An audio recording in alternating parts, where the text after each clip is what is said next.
Assalamualaikum warahmatullahi wabarakatuh. Oke, halo semuanya Sobat Jawara Podcast. Jamu herbal, jamu keren. Masih bersama saya ya, Mela Septiani, selaku pembawa acara di podcast ini. Dan hari ini, di episode kali ini, kita akan membahas tentang sistem standarisasi dari produk jamu herbal. Tentunya di sini saya selaku pembawa acara tidak mungkin ya sendiri. Pasti ada narasumber yang luar biasa. Oke, kita mungkin langsung saja ya sambut narasumber kita. Beliau Bapak Rahmat Purnomo. Assalamualaikum Bapak. Waalaikumsalam warahmatullahi. Mbak Mela, apa kabar? Alhamdulillah Pak sehat. Pak Rahmat sehat? Alhamdulillah. Oke, Pak Rahmat Purnomo ini atau biasa disebut Pak Pupung ya, biasanya dipanggilnya ya. Betul. Oke, seorang aktivis dari jamu herbal juga, selaku pengurus PPJAI kan gitu ya Pak ya. Nah, dari PPJAI ini kan memang isinya memang salah satunya adalah seorang perusahaan, seorang pengusaha jamu. Nah, pengusaha jamu pasti ada dong dari perusahaan itu punya standarisasi jamu herbal sendiri. Betul. Nah, dari Pak Pupung sendiri nih seorang selaku pengurus PPJAI, pandangan Pak Pupung dari standarisasi perusahaan jamu herbal itu bagaimana Pak? Yang seperti apa? Oke, siap Mbak Mela.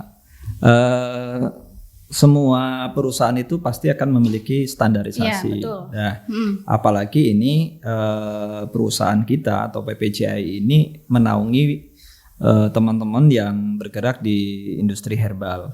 Nah, sehingga kita tidak terlepas dari standar yang ada di pemerintahan dalam artian naungannya, yaitu Badan POM RI.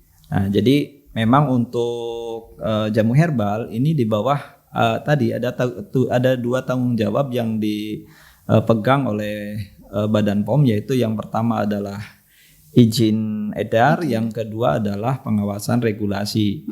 Nah, terkait dengan standarisasi kita memang rujukannya adalah Badan POM dan Dinas Kesehatan. Nah, sehingga kami di PPJAI dan anggota-anggota yang tergabung di PPJAI kita menerapkan yang sama yang diterapkan oleh Badan POM. Dalam artian kita memiliki standar namanya CPOTB. Nah, jadi kalau di produk-produk nasional ada namanya SNI ya, Standar Nasional Indonesia.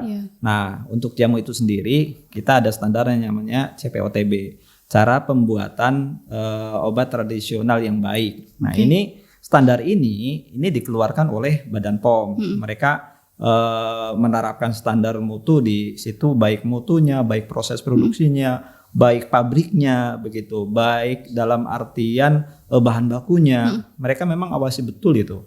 Bahkan untuk untuk uji itu dari prosesnya sampai uji mutunya, jangan sampai ini nanti produk itu waktu sampelnya bagus tapi sesungguhnya produksinya tidak semua bagus. Maka mereka melakukan uji petik. Uji petik itu dilakukan Badan POM tanpa memberitahu perusahaan, sehingga dia beli di pasar bebas, dalam artian di apotik, di agen dan sebagainya, dan itu diujikan oleh Badan POM. Nah, sehingga ketika tidak sesuai atau tidak sama dengan sampel yang ada, maka Badan POM akan menarik izin edarnya. Sehingga kami di PPJAI ini menerapkan yang standar yang sama dengan Badan POM. Dan kami sebagai mitra Badan POM memberikan masukan, arahan, pembinaan dengan anggota-anggota kami supaya menerapkan standar yang sama dengan Badan POM. Dan itu selalu ada kita kerjasama dengan Badan POM dalam artian baik secara diskusi atau masukan atau pelatihan-pelatihan supaya apa? Supaya standarnya sama. Itu begitu Mbak Mela. Iya, berarti memang yang pertama itu harus ada izin edar dari BPOM ya, ataupun dari Dinas Kesehatan. Kalau pabriknya dari Dinas Kesehatan provinsi, tetapi kalau untuk izin edar kita memang dari Badan POM RI. Selalu dari Badan POM. Itu pasti. Yang itu pasti. Satu-satunya perwakilan pemerintah yang bisa mengeluarkan regulasi itu adalah Badan POM. Dan kita memang standarnya adalah Badan POM RI. Oke, baik. Nah, dari Badan POM sendiri sebenarnya bentuk jamu yang baik itu seperti apa sih Pak? Mungkin nih kan sekarang bentuknya banyak ya, ada yang kapsul, ada mungkin yang tetes, ada serbuk ataupun yang lainnya. Nah, sebenarnya dari Badan POM sendiri itu yang baik itu seperti apa gitu? Kalau menurut Badan POM, sepengetahuan saya gitu, karena saya bukan hanya sebagai pengurus di PPCAI, tapi memang jadi pelaku dari pelaku bahwa kita itu sendiri adalah produsen. Saya yang hari ini tergabung dalam perusahaan herbal. Jadi terkait bentuk apa yang paling baik atau yang sesuai dengan Badan POM itu sebenarnya bukan ke arah bentuknya. Tetapi arah kandungannya. Dan yang pertama kandungannya sesuai dengan tadi standar Badan POM aman nggak buat masyarakat. Dari awal dari bahan bakunya, pengawasannya itu, dari proses produksinya sampai barang sediaan jadinya. Berarti bentuknya tidak berpengaruh ya. Betul. Yang mana aja itu bisa gitu. Karena dulu itu kan ya tadi terkesan bahwa yang namanya jamu itu akan selalu dengan jamu gendong kan. Tapi hari ini jamu itu sudah masuk ke ranah-ranah milenial yang kemasannya bagus, bentuknya juga fleksibel, mudah dibawa gitu kan. Misalnya kayak sekarang nih, saya kok pusing-pusing, pegel, capek, minumnya jamu. Tapi jamu yang sekarang itu tidak seperti dulu harus diseduh, harus bentuknya botolan dan sebagainya. Hari ini bisa bentuknya kapsul yang saya bawa kemana saja, fleksibel bisa. Nah, terkait masalah bentuknya ada yang tetes, ada yang kapsul, itu sih senangnya kita di mana seperti itu. Tapi kalau terkait yang paling baik itu adalah dilihat dari kandungan dan proses produksinya. Begitu. Baik, berarti bentuk tidak bentuk apapun itu, mau kapsul, mau tetes, mau serbuk, itu masih aman. Semuanya hanya tertuju pada kandungan, tergantung itu ya Pak ya. Oke Pak. Nah, untuk standarisasi dari produk sendiri ya Pak ya. Pasti kan setiap perusahaan tidak hanya sekedar BPOM ataupun mungkin tadi ada campur tangan dari dinas kesehatan. Nah, pasti kan ada seperti quality control. Nah, dari perusahaan itu sendiri pasti kan mempunyai itu gitu loh. Nah, itu yang baik itu seperti apa? Maksudnya stepnya itu dari mana saja gitu. Betul. Oke. Jadi begini Mbak, jangan berpikir bahwa proses produksi yang dilakukan oleh teman-teman produsen jamu hari ini itu seperti dulu. Jadi cuma diparut, diremas gitu, diperas dan sebagainya, habis itu langsung disajikan. Tidak seperti itu. Jadi kalau yang kita regulasinya sudah di bawah pengawasan Badan POM itu yang tadi CPOTB itu dari bahan bakunya, dari proses produksinya, dari orang yang bergerak di dalamnya. Karena setiap pabrik kita itu ada namanya apoteker penanggung jawab. Jadi setiap pabrik itu harus memiliki apoteker yang prosesnya itu memang sesuai dengan aturan dan ya memang detail gitu loh. Detail dalam artian standar-standar kita memang sudah baku begitu. Nah, terus terkait standar memang kalau dari Badan POM tadi yang saya sampaikan itu kayak SNI-nya itu ada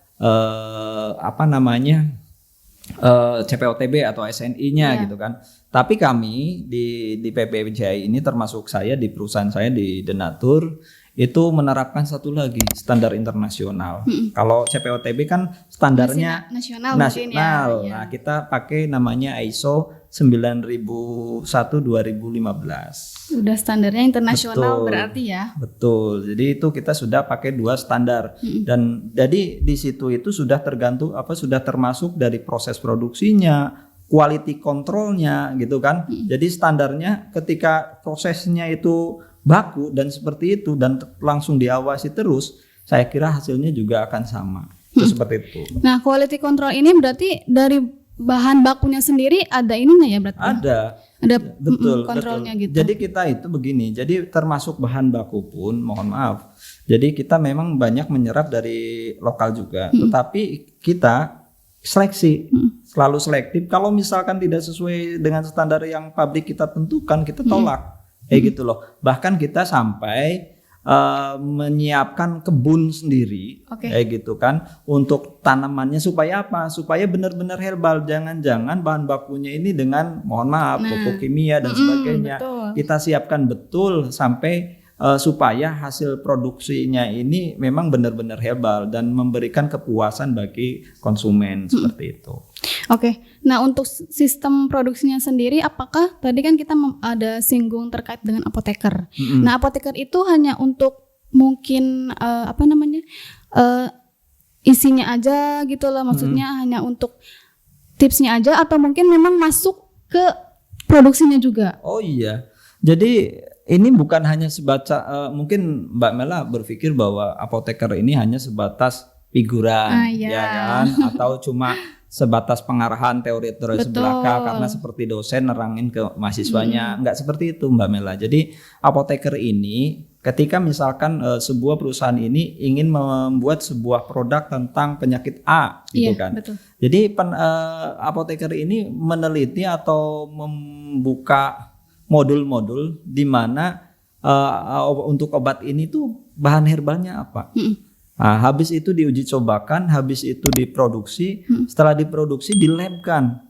Ini aman nggak labnya? Nah, ini apoteker itu sendiri yang bertanggung jawab untuk memproses perizinan sampai ke level Badan POM. Ketika ini memang tidak aman, maka kita tidak akan lanjutkan produk. Jadi apoteker penanggung jawab ini dia bukan hanya sebatas figuran, tapi memang dia berperan aktif dalam proses produksi, sehingga dia bertanggung jawab penuh terhadap apa? Terhadap hasil-hasil produksinya atau obat yang diproduksi itu sendiri. Iya, karena kan memang standar kualitas produk itu kan yang paling utama ya, Pak ya. Betul, apalagi kita gini Mbak, yang kita produksi itu adalah obat.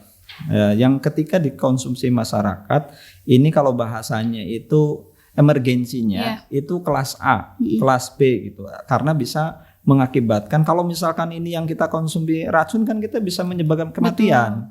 Sehingga ada imbas-imbas yang membahayakan sehingga pengawasannya itu lebih ketat.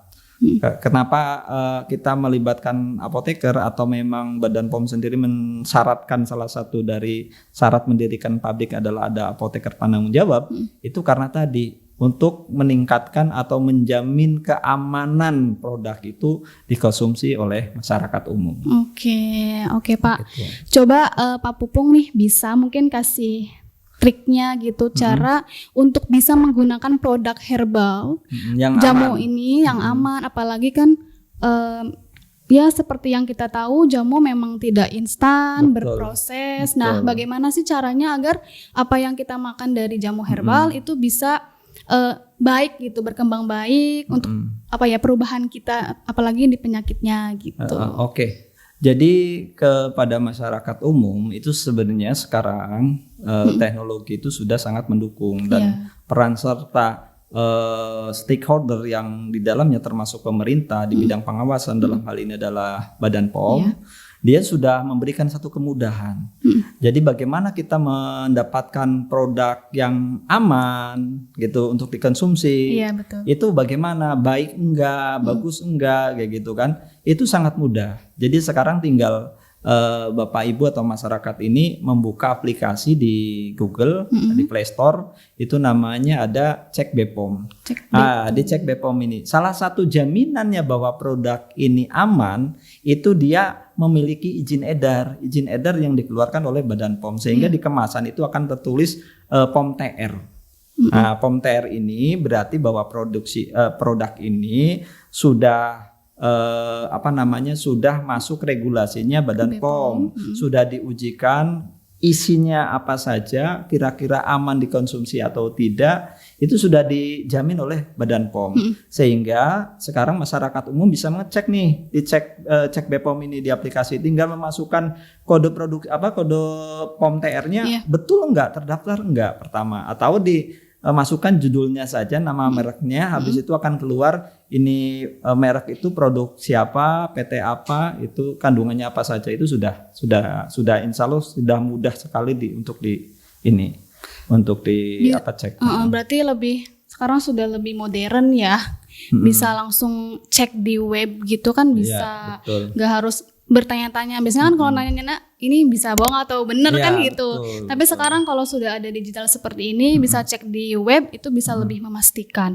Nah, Pak Pupung, terima kasih ya sudah bercerita di podcast ini, sudah banyak memberikan informasi-informasi termasuk tentang jamu, standarisasi jamu. Itu terima kasih banyak ya Pak Pupung. Baik, sebelum closing mungkin Pak Pupung bisa memberikan sedikit masukan untuk masyarakat bagaimana caranya tadi yang kita bahas untuk membeli nih produk yang aman. Jamu yang aman tentunya. Oke, terima begitu. kasih. Ya Bapak Ibu sekalian, masyarakat umum, bahwa sekarang yang namanya industri jamu sekarang itu sudah luar biasa. Jadi tidak diproduksinya nggak secara tradisional lagi. Jadi memang sekarang sudah kapasitasnya udah industri. Jadi dari proses produksinya, dari proses bahan bakunya itu pengawasannya luar biasa. Terus prosesnya dengan teknologi tinggi sehingga insya Allah aman. Terima kasih Bapak Ibu. Oke, baik begitu ya teman-teman. Ingat, jamu ini sudah bisa dikonsumsi, sudah aman. Kalau misalkan masih mungkin ragu, kalian bisa cek di web, di BPOM tentunya ya Pak ya. Oke, teman-teman, kita sudah ada di penghujung acara dan saya ucapkan terima kasih kepada narasumber kita. Sama-sama. Dan nanti kita bisa ketemu lagi di lain waktu ya, di episode selanjutnya bersama saya Mela Septiani di Jawara Podcast, Jamu Herbal, Jamu Keren. Wassalamualaikum warahmatullahi wabarakatuh. Waalaikumsalam warahmatullahi wabarakatuh.